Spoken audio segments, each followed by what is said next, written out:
Hey yo l'équipe, ravi de retrouver aujourd'hui pour cette nouvelle vidéo. Et aujourd'hui je vous présente une petite Camponotus SP, parce qu'effectivement elle est vendue sous le nom de Camponotus Ali, mais pour moi il y a anguille sous roche, j'ai l'impression que pas mal de choses ne correspondent pas. Donc voilà, on va regarder un peu plus sur l'identification. Je pense que c'est peut-être une sous-espèce de Camponotus Ali. À ce moment-là, peut-être que ça correspondrait plus. Bref, je vais prendre le temps de regarder, je vais me renseigner, je vais communiquer avec des gens qui sont assez chauds dans l'identification. Comme ça, je pourrais revenir vers vous et vous dire exactement ce que c'est, ou du moins ce que ce n'est pas. Donc voilà. Mais actuellement, c'est vendu sous le nom de Camponotus Ali. Si vous cherchez un peu sur internet, etc., vous verrez que les boutiques le vendent sous ce nom. Alors, pour vous donner un terme, pour vous donner un peu une idée de comparaison, vous pourriez comparer ça à Camponotus japonicus. Cependant, il y a pas mal de choses qui changent tout de même, mais en termes de taille, c'est assez similaire. La reine est assez grande, la même coloration, les mêmes reflets, j'ai envie de dire. Bref, ça y ressemble. Vous le voyez directement, l'ouvrière cependant, et même la reine présente des caractéristiques qui sont plus proches des cataglyphis. Vous voyez ces cataglyphis qui lèvent le gastre et qui courent extrêmement vite, notamment dans les zones désertiques, c'est un peu le même genre. En fait ici c'est une espèce qui nous vient du désert marocain, on la retrouve également dans d'autres lieux, en Algérie, etc. Pas tout le temps dans le désert, mais c'est vrai que c'est une petite particularité, généralement on la retrouve dans ce milieu-là. Ça court extrêmement vite parce que, si vous connaissez un peu les cataglyphis, c'est le même système, avec une chaleur vraiment très forte par moment sur le sable, elles se déplacent extrêmement rapidement pour pallier à ça. Elles ont cette capacité également de relever le gastre, comme vous le voyez. La reine peut le faire également, comme des cataglyphis, c'est vraiment assez similaire, sauf qu'on est sur une Camponotus. Maintenant vous le savez, quel Camponotus, on verra par la suite. Elles sont arrivées il n'y a pas longtemps, elles ont été nourries directement avec un liquide sucré. J'ai ensuite proposé une blatte, vous le verrez, j'ai mis une blatte bien trop grosse pour eux, mais bref, on en parlera un peu plus tard. Si vous regardez bien, ça vous fera penser vraiment à des japonicus, j'en suis persuadé. Pas des vagus, parce qu'on a une absence de pilosité contrairement à vagus, vous le remarquerez rapidement. Enfin, absence de pilosité, ce n'est pas le cas vraiment, mais vous remarquerez que sur le gastre, on n'est pas sur la même pilosité. Bref, c'est pour ça que j'ai pris l'exemple de japonicus.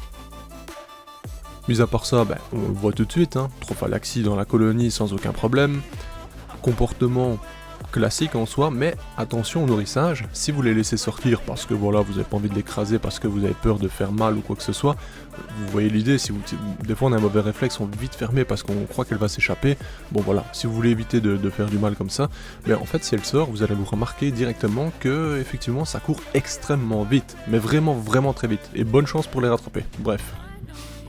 Si vous possédez l'espèce, je vous laisse découvrir ça, vous allez voir, c'est impressionnant. Forcément, c'est une espèce qui court très vite, je leur ai proposé de la protéine. Alors, ici, il y a des avis tranchés vis-à-vis de ça. Nourrissage en tube de protéines, certains ne recommanderont pas ce système, parce qu'effectivement, c'est vrai que ça peut être très perturbant pour une espèce, ou pour les fourmis tout simplement, de soudainement avoir dans leur habitat un individu qui dégage une certaine odeur, qui est forcément pour eux pas le bienvenu, Ici on le voit d'ailleurs, il y a un petit peu de panique.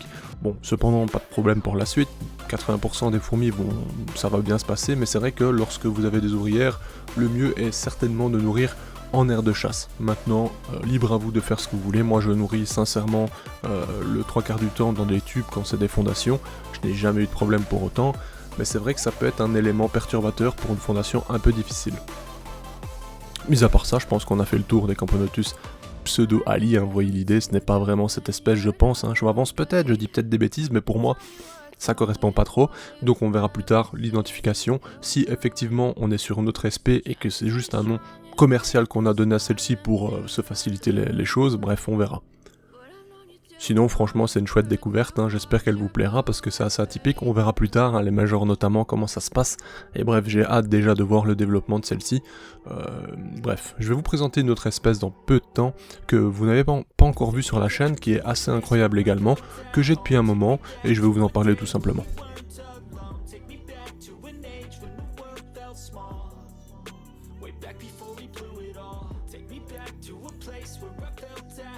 Passons maintenant au Prenolepis melanogaster.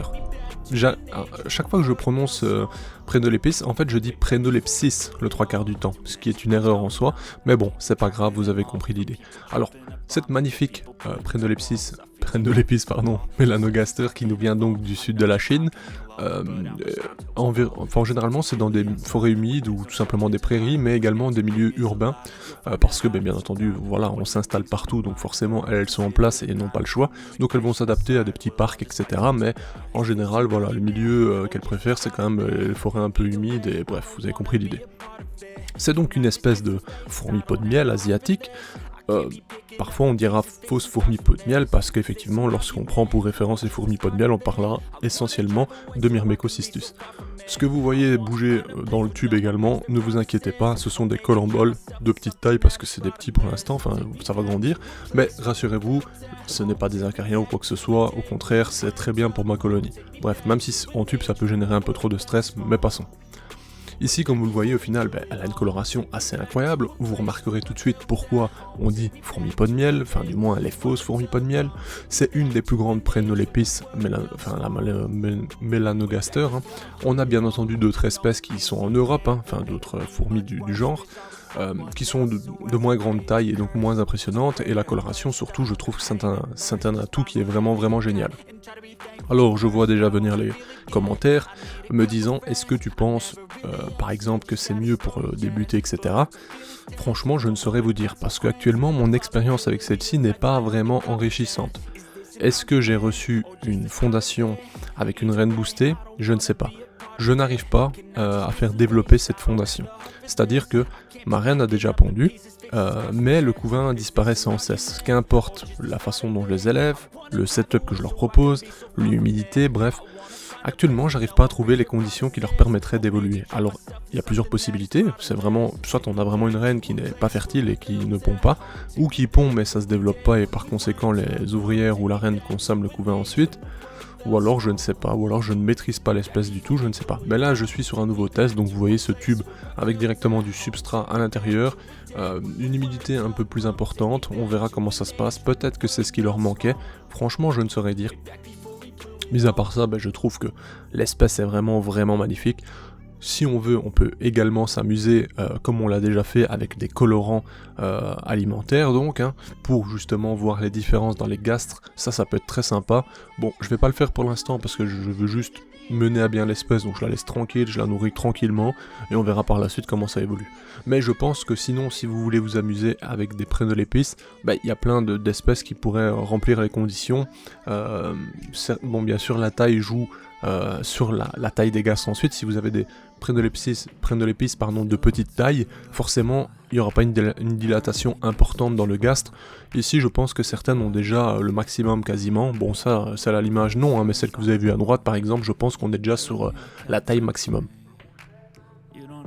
Cependant ça reste très chouette. Et puis en fait cette façon, vous voyez la coloration et cette physogastrie qui est toujours assez développée, etc. Et la faculté qu'elles ont aussi de transmettre, c'est juste génial quoi. Bref.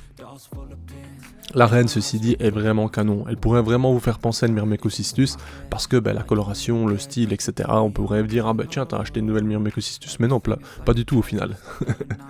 Enfin voilà, je vous avais pas encore présenté cette espèce, j'en ai d'autres que je vous ai jamais montré, qui sont soit en fondation, soit dans ce style, donc voilà.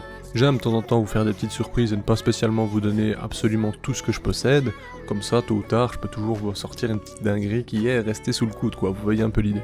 Dites-moi un peu ce que vous pensez justement de ces deux espèces, donc la nouvelle acquisition, qui est donc la Camponotus pseudo-ali, vous voyez l'idée, et cette Prenolepis, Melanogaster.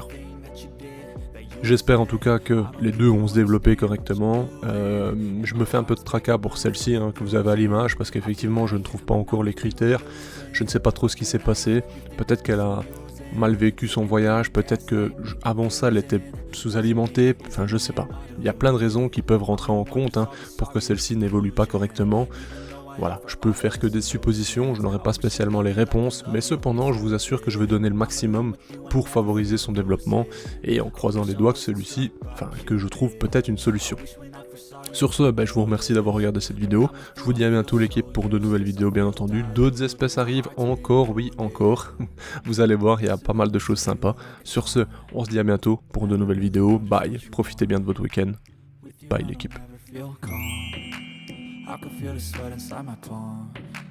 Hey, Si toi aussi tu as apprécié la vidéo, n'oublie pas de t'abonner, de laisser un like, voire un commentaire, ou même de nous suivre sur les réseaux. Merci et à bientôt l'équipe!